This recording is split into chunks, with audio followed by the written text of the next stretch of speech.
Hello दोस्तों, नमस्कार। आज बहुत महत्वपूर्ण टॉपिक लेके आए हैं बच्चा, जो बीएड सेकेंड ईयर वालों के लिए लेके आए हैं भैया।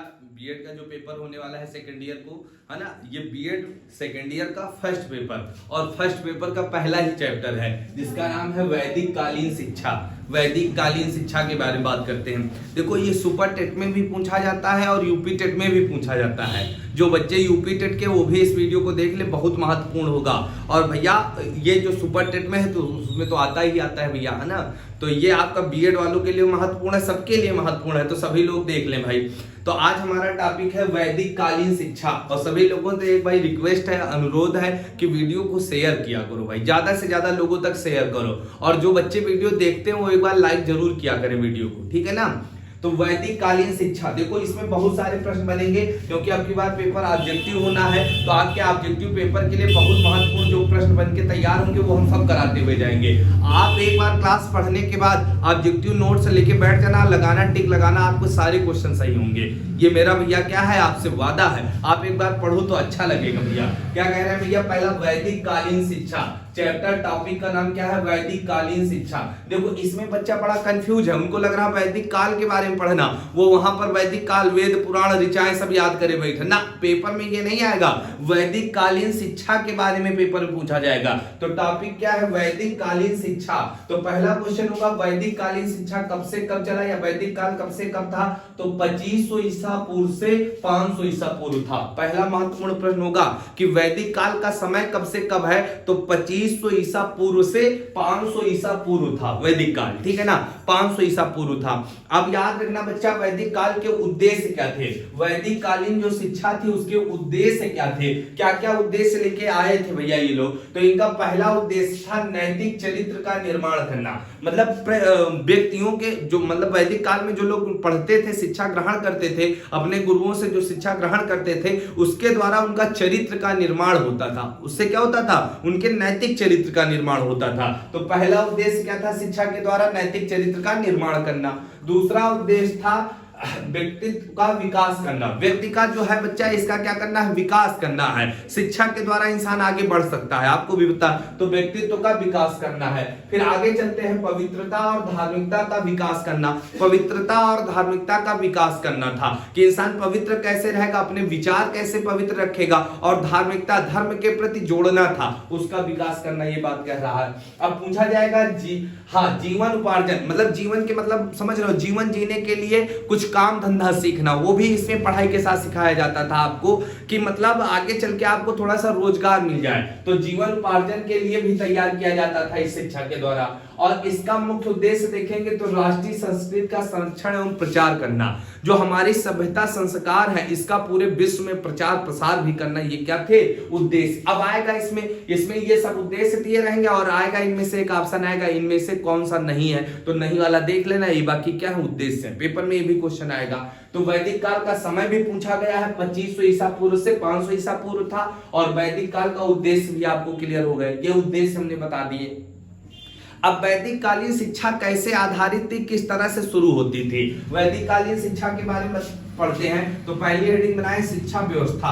शिक्षा व्यवस्था में आपको बताते हैं, मतलब लड़का पैदा हुआ, पैदा होने के बाद अब वो थोड़ा सा बड़ा हो गया और वो अब शिक्षा ग्रहण करना चाह रहा है। तो शिक्षा कैसे ग्रहण करता था, तो जब बच्चा शिक्षा ग्रहण करता था तो उससे पहले उसके संस्कार होते थे। कौन सा संस्कार होता था, विद्या आरंभ संस्कार। हाँ, विद्या ग्रहण करने से पहले, मतलब कॉपी किताब पाटी बस्ता ख्वाले से पहले एक संस्कार होता था। अब हमारे लोगों का तो कोई संस्कार ही नहीं हुआ भाई। मुंडन संस्कार होते थे शायद, है ना, मुंडन होते थे। कहो स्कूल में पहुंच के ना, हम तो लागत कक्षा 3, 4, 5 में पढ़ी थे जब मुंडन भरा हो, है ना। लेकिन वैदिक काल की बात करें तो विद्या ग्रहण करने से पहले एक संस्कार होता था, उसको कहा जाता है विद्या आरंभ संस्कार। क्या कहते हैं, विद्या आरंभ संस्कार। और विद्या आरंभ संस्कार को ही बच्चा याद रखना, इसी को चोल संस्कार कहते हैं और इसी को चूड़ा संस्कार कहते हैं। पेपर में पूछा जाएगा चूड़ा संस्कार क्या होता था। तो पढ़ाई शुरू करे से पहले जब लड़के तरीका का एक संस्कार होता रहा जिसका नाम क्या है, विद्या आरंभ संस्कार या चोल संस्कार या चूड़ा संस्कार। चूड़ा संस्कार क्या है, जब लड़का विद्या शुरू करता था, मतलब पढ़ाई शुरू करता था, तो सबसे पहले यही होता था, पढ़ाई बाद में पहले संस्कार। कौन सा संस्कार, चूड़ा संस्कार। पहले चूड़ा संस्कार होता रहा तब वो पढ़ाई शुरू करता रहा, ठीक है ना। तो याद रखना बच्चा, तो चोल या चूड़ा संस्कार या इसी को क्या कहते हैं, विद्या आरंभ संस्कार। दूसरी बात, ये कितनी वर्ष की अवस्था में शुरू होता था बच्चा, तो ये 5 वर्ष की अवस्था में शुरू होता था। चूड़ा संस्कार या विद्या आरंभ संस्कार कितनी अवस्था, मतलब इसमें कहा गया था लड़का जब 5 साल का हो जाए तब वही का की जाए बच्चा, मतलब पढ़ाई शुरू की जाए। अब आज के समय में तो देखो लड़का 2 साल 3 साल का हो तो एक भेज दिन का स्कूल है, वो जितना बड़ा नहीं वैसे बड़ा वही स्कूल है, मतलब बस्ता है, वो बस्ता ले। जबकि यशपाल शर्मा समिति ने कहा था बोझ रहित शिक्षा, बोझ रहित शिक्षा करना, मतलब क्या है, बोझ समाप्त करना है शिक्षा का। 1992 में यशपाल शर्मा समिति याद होगा आपको। जबकि भारत में क्या वर्तमान में आप देखते हो लड़का स्कूल गवा, मम्मी आप उसकी हमें लोगों की मम्मी तो हम तो बच्चा 8 साल के हो गिनना है, 7-8 साल के हो गिनना है, तब हम कक्षा 1 में नाम लिखा कर रहा है ना। अब LKG UKG IKG Mahao KG ही लड़का पढ़ी रहा है। लड़का थोड़ा सा बड़ा हुआ, कहाँ KG में नाम लिखा है, 2 साल का भाई LKG IKG JKG ZKG Mahao KG। हमारे लोगों के समय केजी नहीं होता रहा, सीधा कक्षा 1 में एडमिशन होता रहा हम लोगों के समय। लेकिन आज के समय में क्या है, केजी पढ़ रहा है ना। तो उस समय में ये था भाई लड़का जब 5 साल का हो जाए तब स्कूल जाए चाहिए, तभी तो ये संस्कार हो रहा, विद्या आरंभ संस्कार। तो कितनी अवस्था में होता था, 5 वर्ष की आयु में होता था, और 5 वर्ष की आयु में होता था। और इसको किसके द्वारा होता था, पुरोहित के द्वारा। किसके द्वारा होता था, पुरोहित के द्वारा होता था। जो पंडित जी पूजा पाठ कराने आते थे उन्हीं के द्वारा हो जाता था। तो पूछा गया दोनों किस अवस्था में होता था, 5 वर्ष की आयु में कौन कराता था, या किसके द्वारा होता था, तो पुरोहित के द्वारा होता था। तो दोनों बातें इंपॉर्टेंट, पुरोहित भी पेपर में आया है, 5 वर्ष भी आया है। अब ये जो होता था विद्या आरंभ संस्कार जो होता था 5 वर्ष में तो हो ही जाता था, लेकिन कितने वर्ष तक चलता था ये भैया, कितने वर्ष तक, मतलब घर ही, जैसे हम लोग क्या LKG IKG मतलब कितने वर्ष तक घर ही पढ़ाई रहा, घर ही पढ़ाई लिखाई होता रही। तो भैया ये होता था 8 वर्ष, फिर होता था 11 वर्ष, फिर होता था 12 वर्ष। हमने लिखा है ये भैया विद्या आरंभ, भैया चूड़ा संस्कार किस अवस्था तक चलता था, 8 वर्ष 11 वर्ष 12 वर्ष की अवस्था में चलता था। समझना, ये जो 8 वर्ष की अवस्था तक विद्या संस्कार चलता था, ये किसका चलता था बच्चा, ब्राह्मणों का। किसका चलता था, ब्राह्मण जो होता था। आपको पता है 10वें मंडल में बताया गया है वर्णों की व्यवस्था के बारे में बताया गया है कि आपको पता होगा ब्राह्मण होता है, क्षत्रिय होता है, वैश्य होता है, शूद्र होता है। तो बहुत इंपॉर्टेंट बात बता रहा हूं, इसको नोट करके रख लेना। वैदिक कालीन शिक्षा में ये कहा गया था शूद्रों को शिक्षा प्राप्त करने का अधिकार नहीं है। जो शूद्र होते थे उनको शिक्षा देने की बात यहाँ पर कहीं नहीं कही गई है। तो शूद्रों को शिक्षा देने की बात कहाँ नहीं कही गई है, वैदिक कालीन शिक्षा में नहीं कही गई है। इसमें कहा गया ब्राह्मण जो होगा वो 8 साल तक भैया क्या करेगा, विद्या आरंभ संस्कार लेगा। मतलब क्या करेगा, विद्या आरंभ संस्कार में रहेगा। और भैया 11 वर्ष तक किसके लिए था, क्षत्रियों के लिए था, और 12 वर्ष तक वैश्यों के लिए था। 12 वर्ष तक वैश्यों के लिए था। शूद्रों के लिए शिक्षा की व्यवस्था नहीं की गई थी वैदिक काल में, याद रखना इस बात को। आगे चलते हैं। अब ये तो विद्या आरंभ संस्कार हो गया। इसके बाद अगला संस्कार जो होता था, अब 12 साल का होगा लड़का, घर में पढ़े बड़े लिए बेसिक चीजें उसको तैयार हो गई। अब उसको जाना है दूसरी जगह, कहां, गुरुकुल में पढ़े जाएगा। अब कहां जाएगा है, गुरुकुल में पढ़ने जाना है। तो आप याद रखना उपनयन संस्कार, इसको क्या बोलेंगे, उपनयन। क्या बोलेंगे, उपनयन संस्कार। और उपनयन संस्कार का दूसरा नाम होता है बच्चा मौजी संबंध। क्या नाम होता है, मौजी संबंध। यहां पर लड़का घर में पढ़ा, अब कहां जा रहा है, गुरुकुल जा रहा है। तो गुरुकुल जाने वाले को क्या कहेंगे, उपनयन संस्कार। और उपनयन संस्कार जो होता था इसी का दूसरा नाम क्या है, मौजी संस्कार। क्या कहेंगे, मौजी संस्कार होता था बच्चा। याद रखना, इसका अर्थ होता है, उपनयन का अर्थ होता है गुरु के पास ले जाना। इसका अर्थ होता, उपनयन का अर्थ होता पास ले जाना। तो कहीं के पास ले जाइयो, गुरु के पास ले जाओगे। किसको, बालक को। किसको, बालक को ले जाओगे, किसके पास, गुरु के पास ले जाना। तो उपनयन संस्कार में क्या होता था बच्चा, पहले उपनयन संस्कार होता रहा, फिर वैसे कहा जाता रहा ज्वारा वारा टांगो चलो गुरु जी के पास। हाँ, हम लोगों का भी एडमिशन होता था। पहले हम लोग कक्षा 8 तक गांव वाले स्कूलों में पढ़े हैं, फिर उसके बाद हम चले गए थे भैया दूसरे स्कूल में, है ना। हम तो हमारे गांव से तो कम से कम 10-15 किलोमीटर दूर हमारा स्कूल, जब गुरुकुल में एडमिशन हो जाता था बालक का, जब गुरुकुल में प्रवेश हो जाता था, तो गुरुकुल में प्रवेश होने के बाद बालक को क्या कहा जाता था?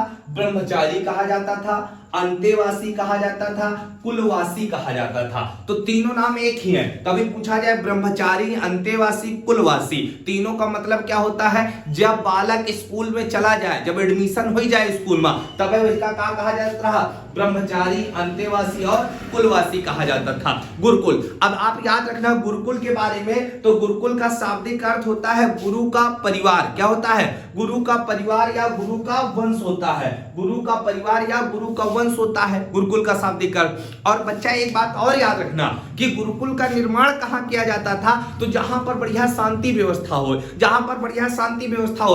आप लोगों ने देखा होगा गुरुकुल वगैरह वहां बनाए जाते थे जहां बढ़िया तालाब हो, वन हो, वहां पर बनाया जाता था।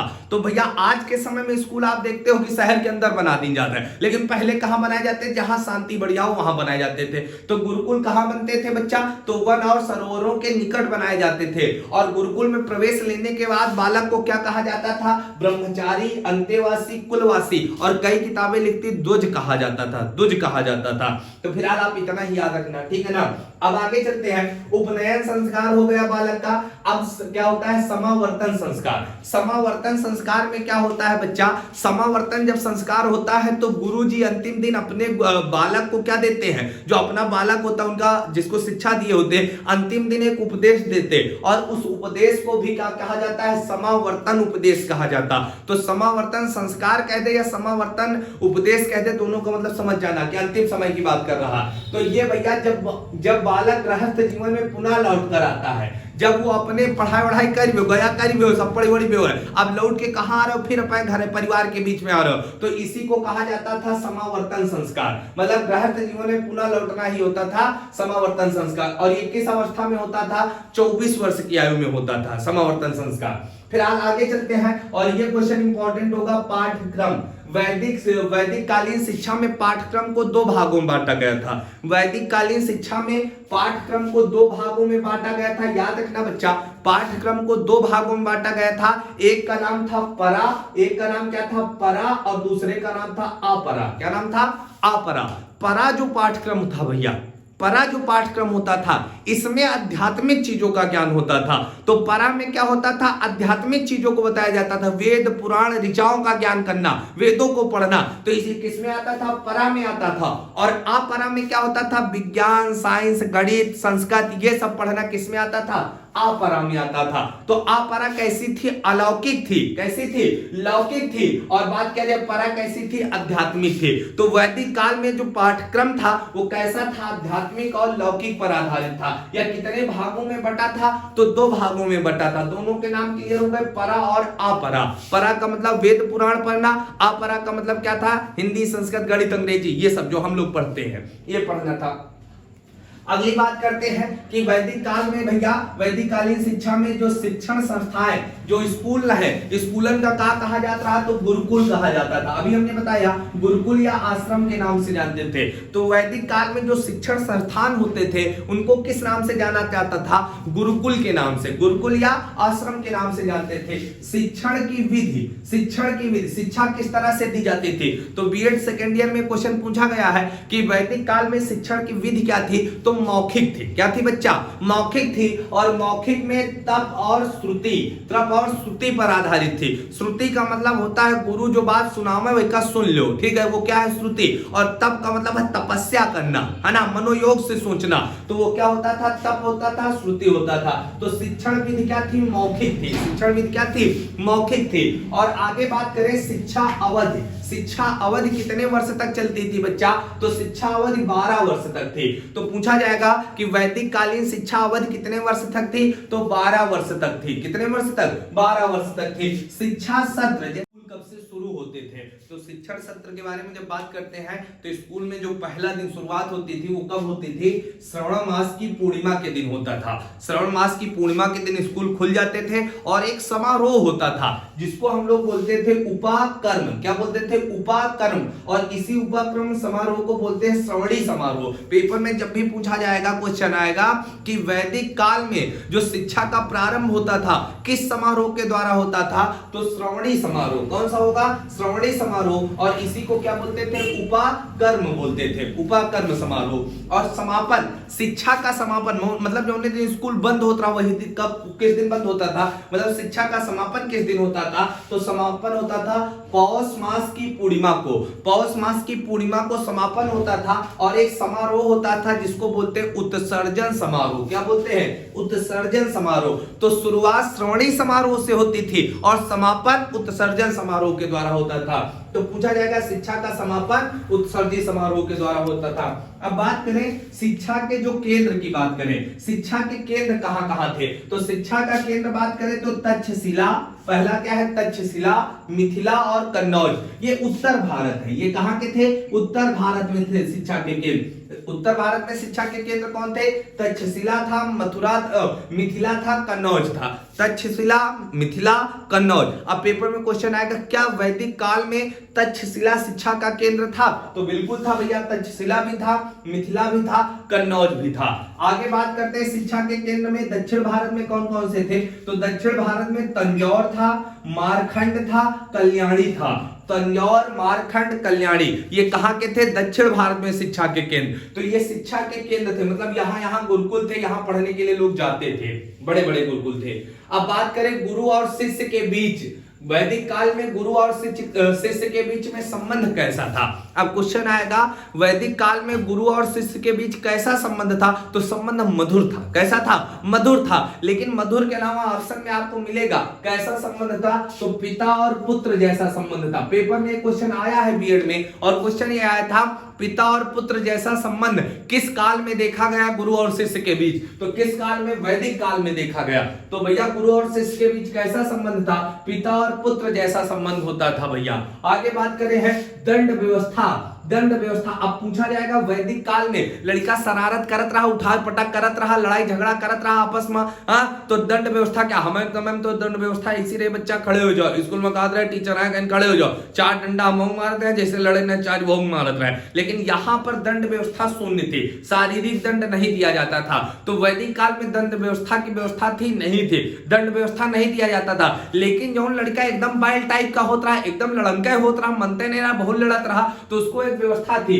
और उसको कहा जाता था उदादालक। क्या बोलते थे, उदादालक व्रत। एक होता था उदादालक व्रत होता था। उदादालक क्या होता था भैया, व्रत होता था, उदादालक व्रत होता था। इसमें क्या होता था, 3 महीने, उदादालक जो व्रत होता था इसमें 3 महीने लड़के को अल्पाहार मतलब हल्का भोजन दिया जाता, एक टाइम खाना खाओ, 3 महीना तक हल्का हल्का भोजन दिन जाता रहा कि शरारत जितनी है इनके का हो जाए, कम पड़ जाए। तो ये भैया दंड व्यवस्था के रूप में उदादालक व्रत होता था, 3 महीने अल्पाहार भोजन करना होता था। वैदिक काल में शिक्षा का आरंभ ऋग्वेद से हुआ। पूछा जाएगा वैदिक काल में शिक्षा का आरंभ किस वेद से हुआ या किस वेद के द्वारा शिक्षा मिलती थी, तो ऋग्वेद जो सबसे पुराना वेद था, ऋग्वेद के द्वारा शिक्षा मिलती थी। और बात किया जाए वैदिक काल में जीवन का मुख्य उद्देश्य मोक्ष की प्राप्ति करना था। वैदिक काल की शिक्षा के द्वारा जीवन का मुख्य उद्देश्य क्या था भैया, मोक्ष की प्राप्ति करना था। तो ये बच्चा वैदिक कालीन शिक्षा के बारे में हमने पढ़ा दिया। अगला वीडियो हमारा आएगा बौद्ध कालीन शिक्षा और फिर उसके बाद आएगा मुस्लिम कालीन शिक्षा।